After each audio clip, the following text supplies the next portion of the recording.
എല്ലാ ഭക്തജനങ്ങൾക്കും കതിരവേൽ മുരുകൻ യൂട്യൂബ് ചാനലിലേക്ക് ഒരിക്കൽ കൂടി സ്വാഗതം. എല്ലാവർക്കും ഉള്ളൊരു കാര്യമാണ്, എല്ലാ അച്ഛനമ്മമാർക്കും മക്കളുടെ വിവാഹം നടക്കുന്നില്ല. അപ്പം എൻ്റെ വീടിൻ്റെ അടുത്ത വീട്ടിലെ ചേച്ചിയുടെ വിവാഹം നടന്നത്.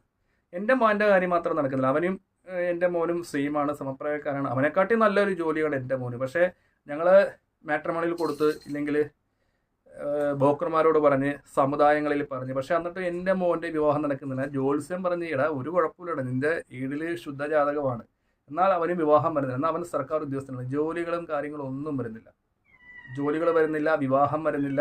അപ്പോൾ എല്ലാ കാര്യത്തിലേക്കും ആ വ്യക്തി എന്താണ് പറയുക, ഒരു തടസ്സപ്പെട്ട് നിൽക്കണം. അപ്പോൾ നമ്മൾ ഈ ജ്യോത്സ്യന്മാരുടെ അടുത്ത് ഇല്ലെങ്കിൽ ജ്യോത്സ്യന്മാർ പരസ്പരം ഇഷ്ടപ്പെട്ട പെണ്ണും ചെറുക്കനായിരിക്കും. ജ്യോത്സ്യം പറയേ 10 5 പേർത്തുള്ളൂ കേട്ടോ, ഇത് പറ്റത്തില്ല.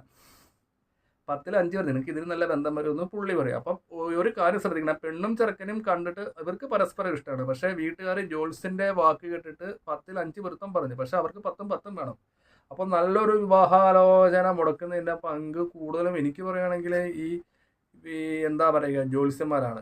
നല്ല വിവാഹങ്ങൾ മുടക്കുന്നത് അവരാണ്, വേറെ ആരുമല്ല. നിങ്ങളൊരു കാര്യം ശ്രദ്ധിക്കുക, നിങ്ങൾ ഇത് കണ്ടുപിടിക്കുന്ന ഭക്തജനങ്ങൾക്ക് ഞാൻ പറയുന്ന കാര്യങ്ങൾ മനസ്സിലായി. ഇപ്പം എനിക്കൊരു പെൺകുട്ടി ഇഷ്ടപ്പെട്ട്, ആ പെൺകുട്ടിക്ക് ചൊവ്വാദോഷം വന്നിരിക്കട്ടെ. ഞങ്ങൾ പരസ്പരം പ്രണയിക്കുന്നു, പരസ്പരം ഇഷ്ടപ്പെടുന്നു. അപ്പോൾ ആ പെൺകുട്ടിയുടെ വീട്ടിൽ പറഞ്ഞ് ചെറുക്കൻ്റെ ഗ്രഹനില ജാതകമൊക്കെ കൊണ്ടുവരാൻ പറഞ്ഞ്, അപ്പോൾ ഞാനത് കൊടുക്കുമ്പോഴത്തേക്ക് ജ്യോത്സ്യം പറഞ്ഞത് ചേരാൻ പാടത്തില്ല.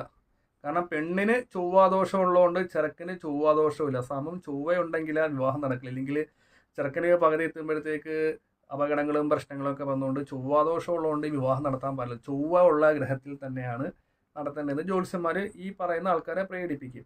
അപ്പോൾ പ്രായമുള്ള ആ വീട്ടിലെ ആൾക്കാരുണ്ടെങ്കിൽ പറഞ്ഞ് പേടിപ്പിച്ച് പരത്തും. അപ്പോൾ ഇത് കേൾക്കുമ്പം എന്നോട് ഇഷ്ടമുള്ള ഒരു പെൺകുട്ടിക്ക് ആ ഇഷ്ടം കൊണ്ട്, അയ്യോ ഞാൻ നിങ്ങളുടെ ജീവിതത്തിൽ വരുമ്പോഴത്തേക്ക് ആ ദോഷം കൊണ്ട് എന്ത് ചെയ്യും, നിങ്ങൾക്ക് എന്തെങ്കിലും സംഭവിക്കും, ഇല്ലെങ്കിൽ നമുക്കൊന്ന് പിരിയാന്നുള്ള ആ പെൺകുട്ടിയുടെ മൈൻഡിൽ തീർച്ചയായിട്ടും ഉണ്ടാകും. അപ്പോൾ തീർച്ചയായിട്ടും ഒരു സ്നേഹമുള്ള പെൺകുട്ടിയാണെങ്കിൽ ഞാൻ കാരണം നിങ്ങളുടെ ജീവിതത്തിൽ ദോഷങ്ങളുണ്ടാകാൻ പാടില്ല, നമുക്ക് ഈ ബന്ധം മാറാം, നമുക്ക് സുഹൃത്തുക്കളായി കഴിയാമെന്ന് ചിലപ്പോൾ ആ പെൺകുട്ടി വിചാരിക്കും. ഇല്ലെങ്കിൽ അവിടെ നിൽക്കുന്ന ബന്ധുക്കാരുടെ അച്ഛൻ്റെ അമ്മയുടെ പ്രേരണ മൂലം ആ പെൺകുട്ടിക്ക് അങ്ങനെ സമ്മതിക്കേണ്ടി വരും. അപ്പോൾ ഇങ്ങനെയൊക്കെ ആണ് നമ്മളെ പൊതുവെ ഈ ജ്യോത്സ്യന്മാരൊക്കെ അടിച്ചിറക്കുന്നത്. അപ്പോൾ എൻ്റെ ഒരു ചോദ്യത്തിന് ഇവരാരും മറുപടി പറയുന്നില്ല. ഇത് കണ്ടുകൊണ്ടിരിക്കുന്ന ഭക്തജനങ്ങൾക്ക് മനസ്സിലാകും, നമുക്ക് പരസ്പരം ഇഷ്ടപ്പെട്ട ഒരു പെണ്ണും ചെറുക്കനുമാണെങ്കിൽ തീർച്ചയായിട്ടും അവരുടെ വിവാഹം നടക്കണം. അവിടെ ചൊവ്വയുണ്ടോ രാഹുണ്ടോ കേതുണ്ടോ ശനിയുണ്ടോ എന്ന് പറഞ്ഞിട്ട് ഒരു കാര്യങ്ങൾ, നമുക്ക് പരസ്പരം ഇഷ്ടമാണോ തീർച്ചയായിട്ടും വിവാഹം നടത്താം. അപ്പോൾ ചോദിക്കും, നമുക്കിതിനൊന്നും വിശ്വാസങ്ങളും കാര്യങ്ങളും ഇല്ല. നമ്മളൊരു കാര്യം ശ്രദ്ധിക്കണം, ഇപ്പം ഞാനൊരു പെൺകുട്ടിയെ, ചൊവ്വാദോഷമുള്ള പെൺകുട്ടിയെ വിവാഹം കഴിച്ചു. അപ്പോൾ അതിനുള്ള പരിഹാരം എന്താണെന്ന് വെച്ചാൽ ശ്രദ്ധിച്ചേക്കണം.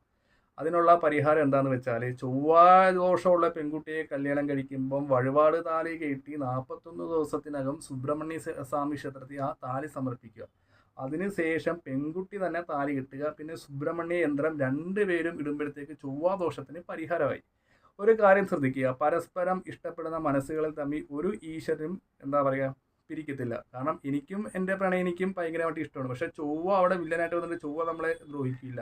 അപ്പോൾ ആ ചൊവ്വയ്ക്ക് നമ്മൾ എന്ത് ചെയ്യണം, ആ ശരിയായ രീതിയിൽ തന്നെ പരിഹാര കാര്യങ്ങൾ ചെയ്യണം. അല്ലാതെ വിവാഹം വേണ്ട, ചൊവ്വാദോഷമുള്ള ചെറുക്കന് പെണ്ണിന് ചൊവ്വാദോഷമുള്ള ചെറുക്കൻ തന്നെ വേണമെന്നൊന്നും ഈ പറയുന്ന നമ്മളൊക്കെ തന്നെയാണ് ഈ നിയമങ്ങളും കാര്യങ്ങളൊക്കെ ഉണ്ടാക്കിയത്. അപ്പം ഇത് വീഡിയോ കണ്ടോണ്ടിരിക്കുന്ന അച്ഛനമ്മമാർ ചെയ്യേണ്ടത്, നിങ്ങളുടെ മക്കൾക്ക് പരസ്പരം ഇഷ്ടപ്പെട്ടോ ആ ഒരു വിവാഹം തീർച്ചയായിട്ടും നടത്താം. അപ്പോൾ ചോദിക്കും, ഗ്രഹനിലയൊക്കെ ഗ്രഹനിലയിൽ വിശ്വാസവും കാര്യങ്ങളുണ്ട്.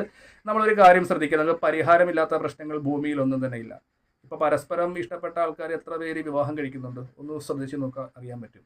അപ്പം പരസ്പരം ഇഷ്ടമുള്ള തമ്മിൽ ആദ്യം വിവാഹം നടത്തുക. ജാതകത്തിൽ എന്തെങ്കിലും ദോഷമുണ്ടെങ്കിൽ അതിൻ്റെ രീതിയിൽ തന്നെ പരിഹാരം ചെയ്യുമ്പോഴത്തേക്ക് ദോഷങ്ങൾ മാറി.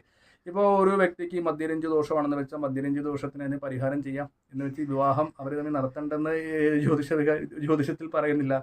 10 3 പൊരുത്തമുണ്ടെങ്കിൽ വിവാഹം നടത്താം, ബാക്കി പൊരുത്തങ്ങൾക്ക് പരിഹാര കാര്യങ്ങൾ ചെയ്യുന്നത്. കാരണം അവരുടെ മൈൻഡ് തമ്മിൽ ഓക്കെ അല്ലേ, പിന്നെ ആർക്കാണ് വിഷയം? ഇപ്പം ഞാനും എനിക്ക് എൻ്റെ പെണ്ണിനും ഭയങ്കര ഇഷ്ടമാണ്, പിന്നെ ഞങ്ങൾക്കെതിരെ ശത്രുവായിട്ട് നിൽക്കുന്ന ആരാണ്? ഈ ജ്യോത്സ്യനാണല്ലേ. അതായത് പ്രണയിക്കുന്നവരെ ഒരിക്കലും തമ്മിൽ പിരിക്കുന്നത് ഏറ്റവും വലിയ പാപമാണ്. അതായത് ഈ ജാതകദോഷങ്ങളുടെ പേര് അത് ഏറ്റവും വലിയ പാപമാണ്. അങ്ങനെ പിരിക്കുന്ന ബന്ധങ്ങൾ അവർക്ക് തീർച്ചയായിട്ടും അവരുടെ മക്കളില്ലെങ്കിൽ അവർക്ക് തീർച്ചയായിട്ടും അതിൻ്റെ ദോഷങ്ങളുണ്ട്. അപ്പം മാതാപിതാക്കൾ ശ്രദ്ധിക്കേണ്ടത്, നിങ്ങളുടെ മക്കൾക്ക് ഏത് പെൺകുട്ടിയാണ് ഇഷ്ടം ആ പെൺകുട്ടിയായിട്ടുള്ള വിവാഹം നടത്തി കൊടുക്കുക. ഒപ്പം തന്നെ ജാതകത്തിലെ ദോഷങ്ങളുണ്ടെങ്കിൽ അത് പരിഹരിച്ച് തന്നെ വിവാഹമായിട്ട് മുന്നോട്ട് പോകണമെന്നാണ് ഞാൻ ഈ കാര്യങ്ങൾ പറയുന്നത്. ഇപ്പോൾ അമ്മാവൻ പറഞ്ഞ് അതിന് എന്താണ് 7 ശനി നിൽക്കുന്ന 8 ചൊവ്വ നിൽക്കുന്നത്, അപ്പോൾ പരസ്പരം ഇഷ്ടമുള്ള ആൾക്കാരായിരിക്കും. പക്ഷേ ദോഷത്തിൻ്റെ പേരിൽ ബന്ധം ഉപേക്ഷിക്കാൻ പാടില്ല. അതിനുള്ള പരിഹാരങ്ങളും കാര്യങ്ങളെല്ലാം ഉണ്ട്. അപ്പോൾ പരസ്പരം ഇഷ്ടപ്പെട്ട ആൾക്കാർ തമ്മിൽ വിവാഹം കഴിക്കുക. ദോഷകാര്യങ്ങൾക്ക് എല്ലാ അതിൻ്റെ ആയിട്ടുള്ള ദോഷങ്ങൾക്കും പരിഹാരമുണ്ട്. 10 പൊരുത്തം വേണമെന്നില്ല, 2 പൊരുത്തമാണെങ്കിൽ വിവാഹം നടത്താം. ബാക്കി പൊരുത്തങ്ങൾക്കൊക്കെ അതിൻ്റെ ആയിട്ടുള്ള വിശ്വാസം അനുസരിച്ച പരിഹാര കാര്യങ്ങൾ ചെയ്താൽ ഒരു കുഴപ്പമില്ലാതെ നമുക്ക് ജീവിക്കാം. അപ്പോൾ നമ്മൾ വിചാരിക്കുന്നത് ഇപ്പം ഒരു ഉപാസനയുള്ളൊരു വ്യക്തി പറയുകയാണ്, ഒരു ഉപാസനാമൂർത്തിയുള്ളൊരു വ്യക്തി ചൊവ്വാദോഷമുള്ള ഒരു പെണ്ണിനെ കല്യാണം കഴിച്ച്.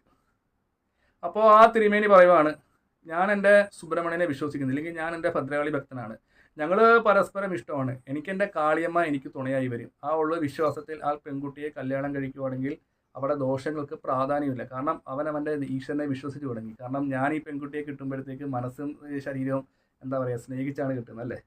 സ്നേഹത്തോടുകൂടിയാണ്, പ്രണയമാണ് കിട്ടുന്നത്. അപ്പോൾ ആ പ്രണയത്തോടുകൂടി വിവാഹം കഴിക്കുമ്പോൾ ദോഷങ്ങൾക്ക് പ്രാധാന്യമില്ല. അപ്പോൾ അച്ഛനമ്മമാർ ഈ വീഡിയോ കാണേണ്ടവർ നമ്മുടെ മക്കൾക്ക് ഇഷ്ടമുള്ള വിവാഹാലോചനകൾ സെലക്ട് ചെയ്യുക. ഏതെങ്കിലും ഒരു ജ്യോത്സ്യന്മാർ ദോഷമാണെന്ന് പറയും, ജ്യോത്സ്യരെ പരിഹാരം ഉണ്ടല്ലോ, ആ പരിഹാരം പറഞ്ഞാൽ ഞങ്ങളത് അമ്പലത്തിൽ ചെയ്യാം, ആ ഒരു ഡയലോഗ് മാത്രം കൊടുക്കുക. അല്ലാതെ ജ്യോത്സ്യം പറഞ്ഞെന്ന് പറഞ്ഞ് നല്ല ബന്ധങ്ങൾ മുടക്കാതിരിക്കുക. ഈ ജ്യോത്സ്യന്മാരാണ് ഏറ്റവും വലിയ വില്ലന്മാർ. നല്ല നല്ല വിവാഹാലോചനകൾ മുടക്കിപ്പോവും. ലാസ്റ്റ് ഏറ്റവും വലിയ വെള്ളമടിക്കുന്ന ആളായിരിക്കും ഒരാളെ ജീവിതത്തിൽ കൊണ്ടുവെക്കുന്നത്. നമ്മൾ ശ്രദ്ധിച്ചറിയാം. അപ്പോൾ പരസ്പരം ഇഷ്ടമുള്ള ആൾക്കാരുകൾ മനസ്സുകൾ തമ്മിൽ വിവാഹം നടത്തുക. ബാക്കിയൊക്കെ ദോഷത്തിനുള്ള പരിഹാര കാര്യങ്ങൾ ചെയ്താൽ ഈ ദോഷങ്ങളും കാര്യങ്ങളും നമ്മളെ ബാധിക്കത്തില്ല. അപ്പോൾ വീഡിയോ ഇഷ്ടപ്പെട്ടെങ്കിൽ മറ്റുള്ളവർക്ക് തീർച്ചയായിട്ടും ഈ ഒരു വീഡിയോ ഷെയർ ചെയ്യണം.